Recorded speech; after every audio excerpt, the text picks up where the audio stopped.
They lived under anarchy, having no government at all. Does anarchy mean organized rule, lawlessness and disorder, unpleasant conditions, or state of pleasure? This sentence uses a comparison clue, and although there are no specific signal words, we can see that the sentence is equating living under anarchy with having no government. From here we can understand anarchy must mean without law or without government.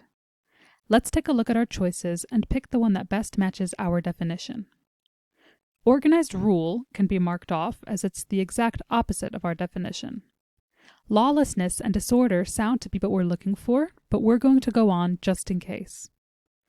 Unpleasant conditions may be led to from living under anarchy, but that's not anarchy specifically. And state of pleasure, again, does not match with our definition, so it can be marked off as well, leaving us with B, lawlessness and disorder.